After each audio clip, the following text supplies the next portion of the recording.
السلام علیکم۔ آج 10 محرم ہے اور 10 محرم کے حوالے سے دیکھا جائے تو امت مسلمہ جو ہے وہ حضرت امام حسین رضی اللہ عنہ کو اور آپ کے شہداء کو جنہوں نے کربلا میں شہادت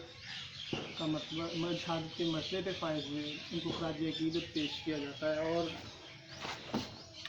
اور عقیدت کا اظہار کیا جاتا ہے۔ مگر افسوس آج ہم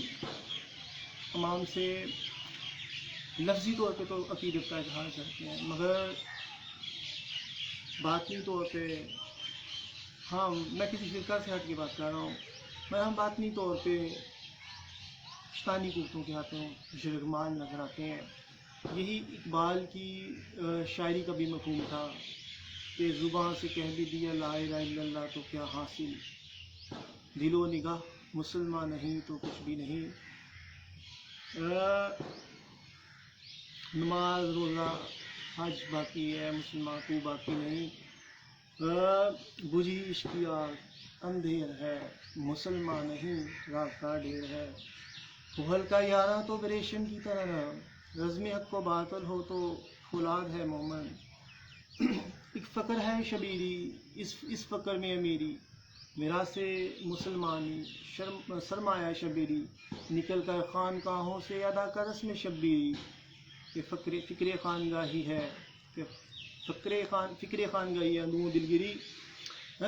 حقیقت خرافات میں کھو گئی یہ امت روایات میں کھو گئی، لباتا ہے دل کو کلام خطیب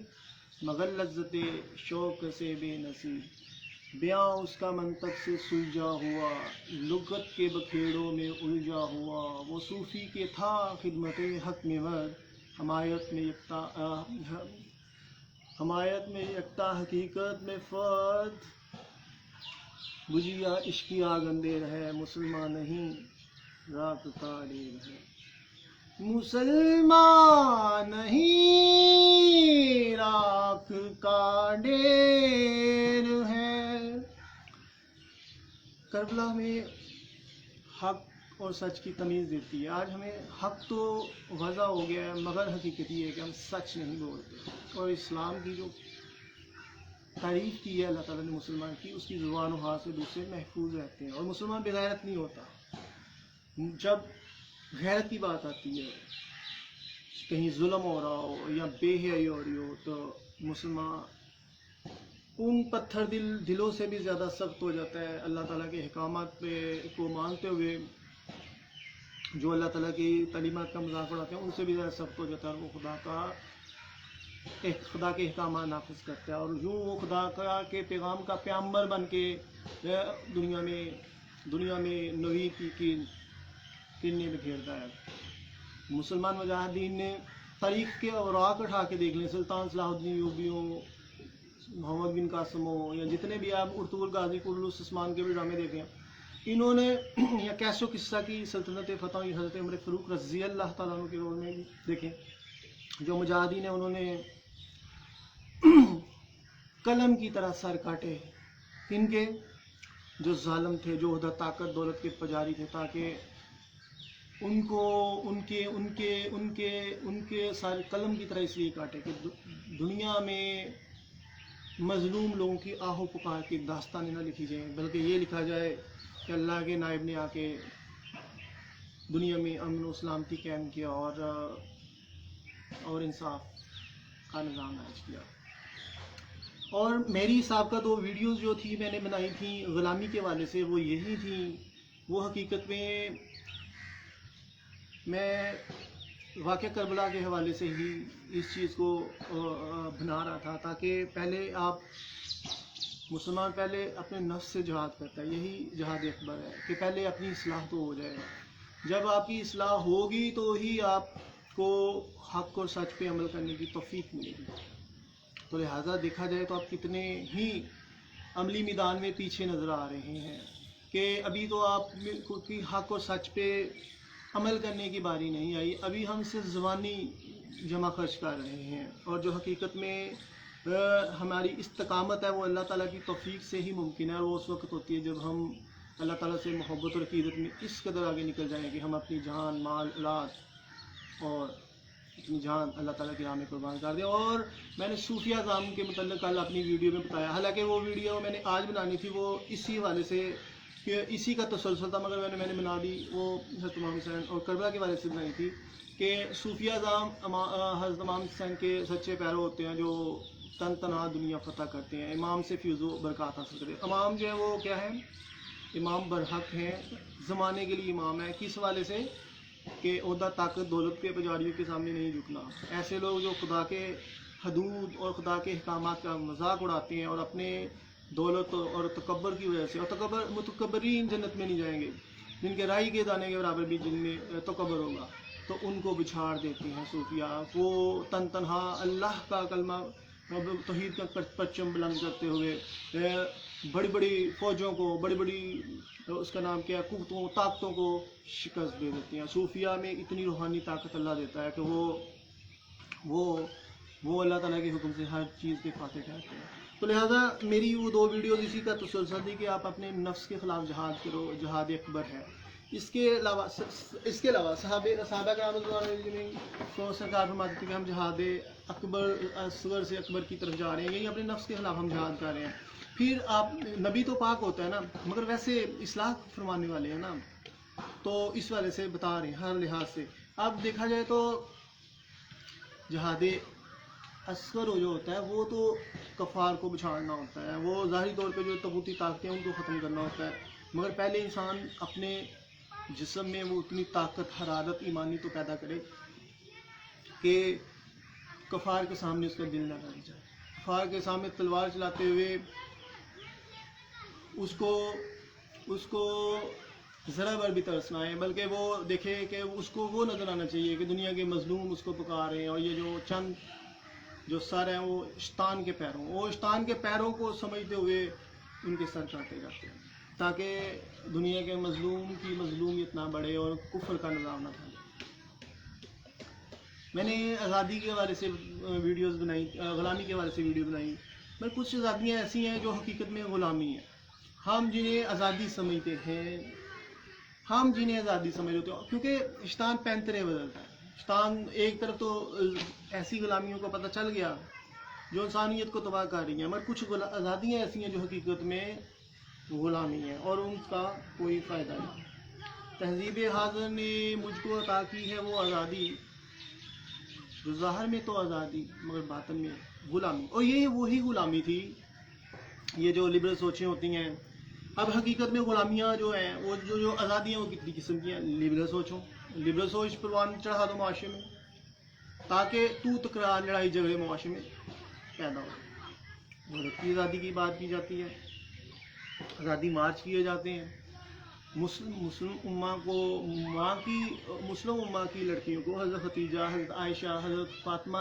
رضی اللہ تعالیٰ عنہا کے کردار کو دیکھنا چاہیے، ان سے پاکیزگی کے جام پینے چاہیے. نہیں، اب یہ کیا ہے،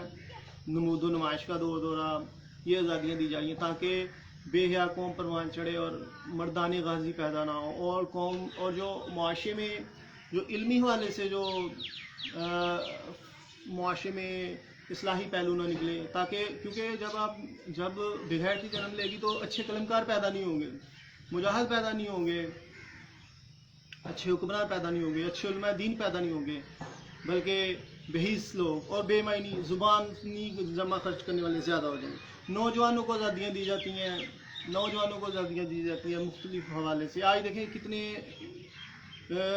سوشل میڈیا ایپس آ چکی ہیں جہاں پہ بے معنی قسم کا ٹائم ضائع ہوتا ہے، اور وہاں پہ حقیقت میں کوئی اچھی چیز پرواہ نہیں چڑھ رہی. کو ایجوکیشن بھی اسی چیز کا تسلسل ہے، آزادیاں دی جانا، اور کو ایجوکیشن میں بے حیائی پروان چڑھنا، اور جو خود اعتمادی دینا. اور جس طرح کی خود اعتمادیاں یورپ دیتا ہے، آج یورپی عورتیں طوائف بننے کے بعد بہت ساری اس نظام کو ناپسند کرتی ہیں، اور اس وقت پچھتاوے کیا جب چڑیاں چگ گئی کھیت، جب ہنستی ہی مٹ جاتی ہے تو پھر کیا کہنا. تو آج خدا سے رضاوت ہے جناب، کوئی سچ نہیں بولتا. اتنی آزادیاں مل گئیں کہ آج بغاوت ہے. والدین جو تربیت نہیں کر سکتے، والدین آزادیاں دیتے ہیں اپنے بچوں کو، بڑا پرسائش رکھتے ہیں، تربیت نہیں کرتے. اور نو بچے یہ سمجھے ہمارے والدین بہت اچھے ہیں جی، ہمارا بڑا ایک اچھا ہے، مگر یہ چیز اچھی نہیں ہے کہ آپ کسی کو اتنی آزادی دے دو کہ وہ غلط چیزوں میں بھی آپ کسی کی ہاں میں ہاں ملاؤ، یا بچے والدین کی غلط چیزوں میں ہاں میں ہاں ملائیں، تو پھر نتیجہ کیا ہوگا کہ کبھی نہ کبھی ان دونوں میں بھی جنگ ہوگی. اور یوں آپ آج دیکھیں میاں بیوی کی جنگیں جاری ہیں، آج تربیتوں کے فقدان، آج والدین کی جنگیں جاری ہیں، بیٹا باپ کو مار رہا ہے، باپ بیٹے کو مار رہے ہیں، اس طرح کی. کیونکہ باپ بھی چاہ رہا ہے کہ میں دوسری شادی کر لوں، بیوی کو مار دوں، اس طرح کی چیزیں بھی آ رہی ہیں. بغاوت جنم لے رہی ہے، جو قریبی رشتے ہیں وہ بھی وہی قاتل نکل رہے ہیں. تو حیرت ہوتی ہے کہ سیلف کنٹرول نہیں ہے. ہاں جو آزادی دی گئی وہ ایکسٹرا نہیں، ہم اس کا غلط استعمال کر رہے ہیں. احساس کا پھر خاتمہ ہو جاتا ہے، احساس ختم کر دیتی ہیں لبرل سوچ کو ذہن میں رکھیے. اس میں جو میں گنوا رہا ہوں جو بے معنی آزادیاں، اب احساس ختم ہو جاتا ہے کیونکہ انسان اپنا ہی سوچتا ہے اور احساس ہمدردی ختم ہونے کی وجہ سے. اور وہ انسان، اسلام بھی کہتا ہے کہ پہلے اپنا سوچو، مگر ایسا اپنا مت سوچو جس میں تباہی ہو، جس میں جہالت ہو. آپ کا نالج ہو، حقیقت میں علم ہے کیا؟ علم آپ کو آگاہی دیتا ہے، آپ کو شعور دیتا ہے کہ آپ نقصان نہ اٹھاؤ. اس کے بعد آتی ہے اگلی منزل عمل کی. اب عمل کرتے ہو تو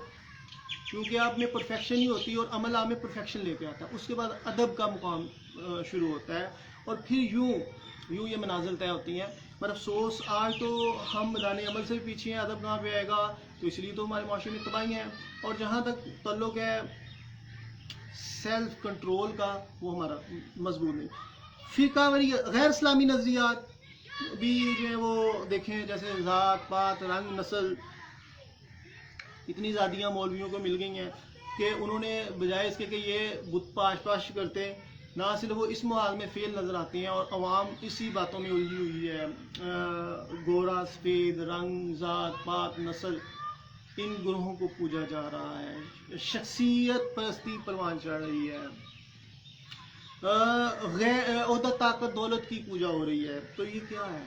پھر آپ میں اتنی خرابیاں ہوں گی تو آپ حق پہ کیسے چلیں گے؟ پھر فرقہ واریت نے مسلمان کو اکٹھا نہیں ہونے دیا. فرقہ واریت نے مسلمان کو اکٹھا نہیں ہونے. ایک انڈیویجول فرقہ واریت ہے جو فرقہ کھیلا جا رہا ہے، اور یوں شخصی لڑائیاں جا رہی ہیں، گلی محلوں میں، مساجد جو ہیں ان میں لڑائیاں جا رہی ہیں. اور عالم اسلام کے حوالے سے دیکھا جائے تو وہاں پہ بھی فرقہ کی اتنی آزادی دے دی گئی جبکہ اسلام کے اتحاد کا تصور فوت ہو گیا. اور یہ اقبال ہی ہیں جو مسلم امہ کو متحد رہنے کا پیغام دیتے ہیں، اور اللہ تعالیٰ کے حقیقی معنوں میں پیغام کی. کیونکہ اگر کردار مردہ ہو جائیں تو کیا ہماری کسی سے عقیدت جو ہے وہ ہمیں کیا اس کا نام کیا ہے، وہ بچا لے گی؟ وہ شخصیت نہیں بچا سکتی. کیونکہ جیسے صوفیہ، جیسے علامہ اقبال کے اشعار میں نے کوٹ کیے، کیونکہ آپ نے ان شخصیات کے کردار کو فالو نہیں کیا. اور جو آپ لفظی طور پہ عشق کا دعویٰ کرتے ہیں وہ اصل میں کردار ہی ہوتا ہے کہ آپ کسی کو عملی طور پہ کتنا خراج عقیدت پیش کرتے ہیں. اگر آپ خالی دعووں سے کسی کو سبز باغ دکھاتے ہیں یا بیوقوف بناتے ہیں، عام روٹین کے حوالے سے بات کر رہا ہوں، تو وہ کہے گا یار یہ بیوقوف انسان ہے، یہ جھوٹ بول رہا ہے، یہ خالی دعوے کرنے والا ہے. جب آپ پریکٹیکلی کسی کے مسائل حل کرتے ہیں، کسی کو جو آپ نے امید آس لائی ہے اس پہ عمل درآمد کرتے ہیں، وہ کہتے ہیں this one is the good person. اسی طرح ہم عظیم شخصیات سے وابستگی پیدا کریں مگر ان کے احکامات پہ عمل نہیں کریں گے تو پھر کیا ہوگا کہ ہمارے کردار، ہماری سوچ اور قلب کو اس کا مطلب ہے شیطان نے ہائیجیک کیا ہے اور ہم شیطانی قوتوں کے زیر سے چلیں گے. جبکہ اللہ تعالیٰ اپنے نائب اور عظیم شخصیات کو اس لیے پیدا کرتا ہے تاکہ شیطانی نظام پر آنا جائے. تو فرقہ واریت کے اتحاد ختم ہو گیا. آج کشمیر میں، فلسطین میں اور تمام عالم اسلام میں، شام میں، جہاں بھی مظالم ہو رہے ہیں مسلمانوں پہ اور غیر مسلمانوں پہ بھی مظالم ہو رہے ہیں. مسلمان تو مسلمان ہوں یا چاہے غیر مسلم، کہیں پہ بھی ناانصافیاں پسند نہیں کرتا. وہاں پہ وہ اللہ کا پیغام لے کے جاتا ہے اور لوگوں کو ایک لڑی میں، وہ انصاف کی لڑی میں پروتا ہے. مگر افسوس، حد افسوس، آج غیر مسلموں کو انصاف دینے کی دوری بات، آج مسلمان مظلوم جو ہے وہ انصاف کے لیے ترس رہے ہیں. کوئی مسلمان کے یہ کچھ نہیں کر پا رہا. اس کی بیسک وجہ جو بنیادی مجھے نظر آتی ہے وہ فرقہ واریت. سستی اور کاہلی بھی سب سے بڑی دشمن ہے. آپ کے پاس ایک ٹائم ہوتا ہے، دیکھیں آپ زندگی گزر رہی ہے، حد سے زیادہ جلدی بھی بری ہوتی ہے. ہر چیز میں محنت روی ہونی چاہیے، اور حد سے زیادہ سستی اور کسی چیز میں سستی کر دینا وہ بھی نقصان دہ ہے. لہٰذا سب سے جو بہترین چیز ہوتی ہے جیسے طلباء کی طرف دیکھیں، وہ پڑھتے نہیں ہیں، چلو جی امتحان آئے گا پڑھیں گے، آزادی ملی ہوئی ہے جی، ابھی بہت ٹائم ہے جی، کوئی نہیں، پاس ہو جانا ہے، فیل ہو جاتے ہیں۔ اسی طرح ایمان کے حوالے سے دیکھا جائے، مولوی نے توبہ کے نام پہ گناہوں کے پرمٹ دیے ہیں، سستی ہے جی، وہ دیکھا جائے گا جی، تو مولوی جبکہ وہ پرانی امتیں تباہ ہو گئی کیونکہ انہوں نے قرآن سے انحراف کیا، اور اللہ تعالیٰ نے ان کے قلب و نظر میں وہ اتنی اس کا نام کیا، ان کے قلب و نظر میں جو گندگی بھر گئی تھی کہ اللہ تعالیٰ کی ذات سے وہ دور ہو گئے۔ لہٰذا یہ ہماری سستی اور بے معنی سوچیں، اور یہ مسلمان کبھی سست نہیں ہوتا۔ ایک لمحہ کی غفلت جو ہوتی ہے نا، انسان کو تباہ و برباد کر دیتی ہے، اور ایک اللہ تعالیٰ کے مرد مجاہد کا ایک ایک سانس پول صراط پہ چل رہا ہوتا ہے، اگر وہ ذرا سی بھی غفلت میں پڑے گا تو وہ پول صراط سے نیچے گر جائے گا، کیونکہ وہ اور جو مسلمانوں کے جو امام ابو حنیفہ ایک جگہ پہ جا رہے تھے، تو بچوں کہتے سنبھل کے چلو باہر سے پھسل جانا۔ بچوں نے کہا ہاں ہمارے پھسلنے سے کچھ نہیں ہوتا امام، اگر آپ پھسل گئے تو پوری امت پھسل جائے گی، پورے ان کا کیا حال ہوگا۔ یعنی کہ بچوں نے بڑی حکمت و دانائی کی بات کری۔ تو لہٰذا آج دیکھا جائے تو سستی کالی سیاستدانوں میں بھی نظر آتی ہے، علماء دین میں بھی نظر آتی ہے کہ بے معنی سی باتوں میں الجھے ہوئے ہیں، اور جو حقیقی معنوں میں جو مقصدیت ہے وہ ختم ہو گئی۔ ان کو یہی ہے کبھی نہ کبھی بہتری آ جائے گی، یہی سستی ان کی سوچ پہ غالب آئی ہوتی ہے۔ اور یہی میں سوچوں کا آخر کا کیا انسان ہوا کہ اسٹیٹس کی جنگ شروع ہوگی، اور اسٹیٹس کیا ہے؟ گاڑی، بینک بیلنس اور نمود و نمائش، تو اختیارت کا غلط استعمال۔ اب دیکھا جائے تو پھر کیا ہوتا ہے جب یہ چیزیں ہو جاتی ہیں، تو پھر کیا ہوگا کہ جب اسٹیٹس کی جنگ ہو جائے گی شروع، آپ میں کبھی بھی وہ اخلاق حسنہ پیدا نہیں ہوں گے، بلکہ آپ تو ہر وقت کسی کو نیچا دکھانے کی طرف جائیں گے، اور یوں اپنی برتری جتائیں گے، اور جن کے پاس کرنے کے لیے کچھ نہیں ہوتا وہ ظاہری بے معنی سی اس کا نام کیا ہے کامیابیوں کو دیکھتا ہے، اور وہ کامیابیاں کچھ بھی نہیں ہوتی۔ یعنی کہ اچھے کپڑے پہن لینا، اچھی گاڑی لے لینا، اچھا گھر دیکھ لینا، مگر یہ کامیابیاں نہیں ہیں۔ طریقے اور راہ اٹھا کے دیکھ لیں، جن لوگوں عظیم شخصیات ہوئی ہیں وہ تو زیادہ تر اللہ نے پیدا ہی یتیم کی، اور پھر یتیم کی ہیں، اور اتنے مشکلات میں انہوں نے دنیا میں تاریخ کے دائرے بدلے ہیں، کیونکہ ان میں عشق سما گیا تھا، ان کی تربیت عظیم شخصیات نے کی تھی، اور محدود وسائل میں انہوں نے دنیا کے طریقے دائرے بدل کے رکھ دیے۔ تو یہ وہ عظیم شخصیات ہیں جنہوں نے اللہ تعالیٰ کے احکامات کو صحیح معنوں میں سمجھا۔ آج اگر مسلمان میں بے حسی پائی جاتی ہے تو اس کی بیسک وجہ یہی ہے کہ ہم اخلاقی طور پہ پستی کا شکار ہیں، اور اس کا یہ میں نہیں کہہ رہا، میں نے جن باتوں سے حیران ہوں وہ علامہ محمد اقبال اور علامہ محمد اقبال کی شاعری دیکھیں پڑھ کے، میں تو بچپن سے پڑھ رہا ہوں، اب میں باتیں کروں یہ دل کی باتیں دل تک ہوتی ہیں، اور علامہ اقبال کی شاعری میں ایڈیشن کرتا ہوں یا میں باتیں مزید کرتا ہوں تو یا تو میرے دل سے نکلی ہوتی ہیں، حالات و واقعات کو دیکھتے ہوئے میں بات کو انٹرپریٹ کر رہا ہوتا ہوں، اور پلس وہ بچپن سے شاعری پڑھ رہا ہوں تو چونکہ تو یہ وہ اقبال کی شاعری میرے دل میں بس گئی، اور جب بھی میں کوئی پروگرام کرنے جاتا ہوں تو میں صرف اپنے طرف سے پوائنٹ نکالتا ہوں، کہیں سرچ نہیں کرتا، اور نہ ہی مجھے کسی کی ہوتی ہے، اور میں کوشش کرتا ہوں کہ زیادہ اصلاحی والے سے ویڈیوز بناؤں۔ میری تنقید نہیں ہوتی، میری تنقید برائے اصلاح ہوتی ہے جو معاشرے میں ایک خرابیاں جنم لے رہی ہیں ان کو متعلق اس کا نام کیا ہے آگاہی دی جائے، نہ کہ اس کا نام کیا ہے اپنی طرف سے ہی کوئی بات، کیونکہ یہ تنقید کرنا سب سے زیادہ مشکل ہوتا ہے۔ تو نفس کے خلاف جب بندہ جہاد کرنا سیکھ لیتا ہے تو پھر اللہ تعالیٰ کی ذات بات اسے آزاد کر دیتی ہے شیطانی طاقتوں سے۔ پھر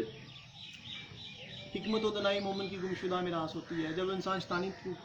اب دو ویڈیو کا میرا اب حاصل مجھے ملنے لگا، جو آدھی ویڈیو یہ بھی ضائع ہو گئی کہ جب انسان نفس کے خلاف جہاد کرنا سیکھ لیتا ہے پھر اللہ تعالیٰ کی ذات پاک کہتی ہے کہ یہ بندہ اس قابل ہے کہ اس کو حکمت و دانائی سے نوازا جائے، اور اللہ تعالیٰ حکمت و دانائی مومن کی گمشدہ میراث ہے۔ جہاں جہاں اسے اچھی باتیں ملتی ہیں وہ اس کو اختیار کرتے ہوئے اپنی منازل مومن بڑی تیزی سے کرتا ہے، اور وہ مومن ہر قدم نہیں ہوتا، مومن بڑی جلدی اپنی اصلاح کر لیتا ہے۔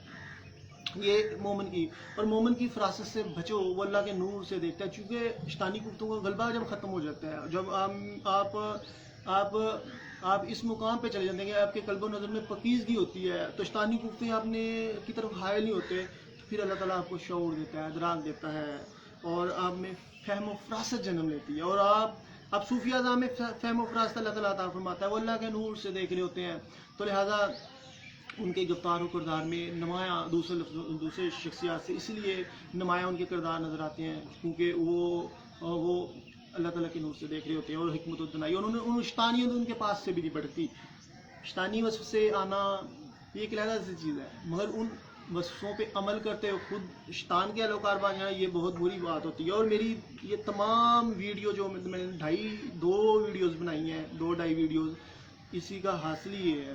کہ اپنے آپ کو شیطان کے پیروکار بنانا. اب آپ نے محاسبہ کرنا ہے کہ آج ہم نے کربلا کے والے سے جو اس کا نام کیا، ہم عقیدت کا اظہار کر رہے ہیں تمام مسلمان، ہم کیا اتحاد کی لڑی میں کیوں نہیں پروتے؟ آج ہمیں یہ دیکھنا چاہیے کہ ہم سچ کیوں نہیں بولتے. ہم سچ بولیں گے تو ہی امام کے پیرو بنیں گے نا.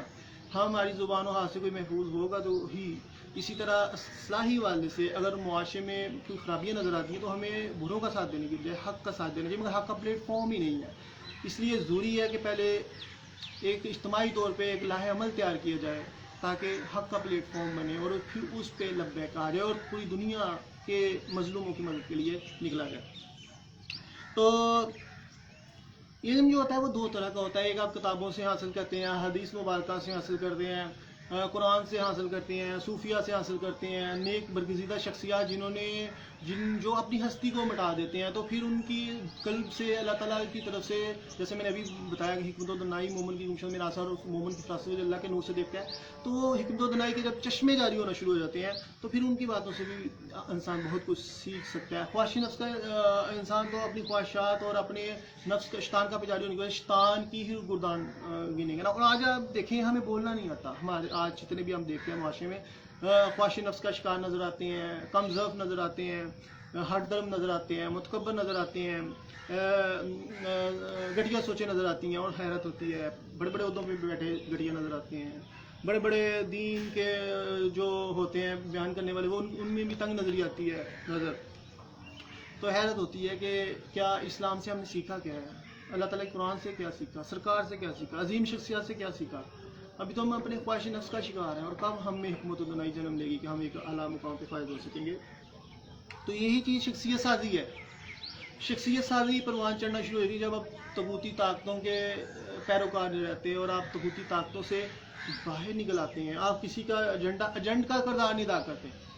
اب جو لوگ شیطانی اوصاف کے حامل ہو جاتے ہیں وہ شیطان کے ایجنٹ کا کردار ادا کرتے ہیں، اور جو لوگ سچائی کے علمدار بن جاتے ہیں وہ اللہ تعالیٰ کے رحمان کے بندے بن کے معاشرے میں اطمینان اور سکون والا معاشرہ تشکیل دیتے ہیں. ایسا معاشرہ جہاں پہ کسی کی دل آزاری نہیں ہوتی، ایسا معاشرہ جہاں پہ لوگوں کو بلیک میل نہیں کیا جاتا، ایسا معاشرہ جس میں انسانی پروان چڑھتی ہے، ایسا معاشرہ جس میں خوشیاں جنم لیتی ہیں، ایسا معاشرہ جہاں پہ بہار ہی بہار ہوتی ہے، ایسا معاشرہ جہاں پہ لوگوں کے دکھ درد کا مداوع کیا جاتا ہے، ایسا معاشرہ جہاں پہ لوگوں کو نیچا نہیں دکھایا جاتا، ایسا معاشرہ جہاں پہ لوگوں کے زخموں پہ مرہم رکھا جاتا ہے، ایسا معاشرہ جہاں پہ شیطانیت دم توڑ دیتی ہے، ایسا معاشرہ جہاں پہ شیطان بھی اپنی تذلیل محسوس کرتا ہے اور کہتا ہے کہ اے اللہ تیرے ان بندوں کو بھٹکانا ناممکن ہے، ان میں اتحاد کی وہ لڑی قائم ہو گئی ہے کہ یہ تو اب یہ دنیا میں جہاں بھی مظلوم ہے وہ ان کو بھی مدد کر سکتے ہیں. تو لہٰذا یہ منازل کی طرف پہلا قدم ہے آپ کا، یہ منزل کی طرف آپ کا پہلا قدم ہے. جب آپ اپنا محاسبہ کرنا شروع کر دیتے ہیں اور اللہ تعالیٰ کی طرف سے حکمت و دنائی آپ کو ملنا شروع ہو جاتی ہے تو یہ آپ کی منزل کی طرف ابھی پہلا قدم ہے جو میں آپ کو بتا رہا ہوں. شخصیت سازی ذہن میں رکھیں، اس کے حوالے سے بات کر رہا ہوں کہ جب آپ خواہش نفس کا شکار نہیں ہوتے، شیطانی ایجنٹ کاروں کا، چاہے وہ انسانوں کی شکل میں ہو چاہے وہ شیطان کی شکل میں ہو، کسی طرح میں ان کا آپ ایجنڈا سیٹ نہیں کرتے تو یہ آپ کی کامیابی کا پہلا قدم ہے. اور یہ اللہ تعالیٰ نے کی بڑی رحمتیں ہم پہ نازل ہوئی ہیں کہ ہمیں آج بھی پتہ ہے سچ کیا ہے اور برائی کیا ہے. اگر ہم ڈیویٹ کریں گے، سچ سے انحراف کریں گے تو یقیناً ہم گر جائیں گے اپنے مواقع سے. اور ایسے میں کوئی بھی ہو، میں کہتا ہوں کوئی بھی ہو، اگر خدا بھی کہے کہ تم یہ برا کام کر لو، حقیقت میں خدا تو نہیں کہتا نا، مگر میں مثال دے رہا ہوں. جیسے علامہ اقبال کہتے تھے وہ چلے اور طرف بات مل جائے گی، اگر خدا بھی کہے کہ یہ برائی تمہارے لیے جائز ہے تو تم نہیں کر سکتے، کیونکہ نبی سے خاتم النبیین حضرت صلی اللہ علیہ وسلم نے ہر چیز بتا دی ہے. تو اب جو جیسے غوث اعظم رحمۃ اللہ علیہ کے سامنے شان ہے، اس نے کہا غوث اعظم آپ کو نمازیں بھی معاف ہیں، تو آپ نے فرمایا کہ رب نے تو نمازیں معاف نہیں، آپ نے اللہ اللہ پڑھا اور وہ بھاگ گیا. تو لہٰذا کہنے کا مطلب یہ ہے کہ یہ تو میں نے بہت بڑی بات کہا نا خدا کے والے سے. اور یہ مثال بھی دے دی, بعض لوگ بھام میں چل جاتے ہیں یہ کیا بات کر رہا ہے. مطلب کہ آپ کے والدین اگر آپ کو سچائی سے پرے کرتے ہیں, مگر آپ کے رشتہ دار آپ کو سچائی سے پرے کرتے ہیں, آپ کے دوست احباب یا جو بھی اینی تھنگ ایلس آپ کو ڈسٹرب کرتے ہیں, تو آپ ان کے منہ پہ سلیپ مار سکتے ہو, کیونکہ سرکار صلی اللہ علیہ وسلم نے حق کا پرچار کرتے ہوئے بڑے چھوٹے کی تمیز نہیں ہوتی, بلکہ بڑا وہ ہوتا ہے جو حق پہ ہوتا ہے. چھوٹا بھی اگر حق پہ ہے تو وہ بہت بڑا ہے, اور اگر بڑا حق سے گرا ہوگا تو بڑا ہو کے بھی چھوٹا ہے, اپنی عمر کے لحاظ سے, اپنے عہدے کے لحاظ سے. تو کہنے کا مطلب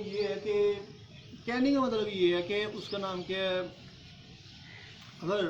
اب دیکھا جائے تو شخصیت کا, اب شخصیت کے حوالے سے تو بتا دیا کہ آپ کی شخصیت ڈیولپ ہونا شروع ہو گئی ہے, مگر ایک اور چیز نظر آ رہی ہے مجھے جو میں آپ کو ادھر بتانا چاہ رہا ہوں, وہ یہ ہے کہ اگر شخصیت پہ آپ کیسے متاثر ہوتے ہیں کسی, یعنی کہ جو شخصیت آپ کی پرسنالٹی کو ڈیمیج کر رہی ہوتی ہیں, تو اگر آپ میں حکمت و دنائی نہیں ہوگی تو پھر وہ تو شخصیت آپ کو ڈیمیج کر رہی ہے, آپ کو پتہ نہیں چلتا. مثلا کیسے, اب دیکھیں ہر ایک گھر میں بچے پیدا ہوتے ہیں اور والدین ان کی تربیت کرتے ہیں, تو بچے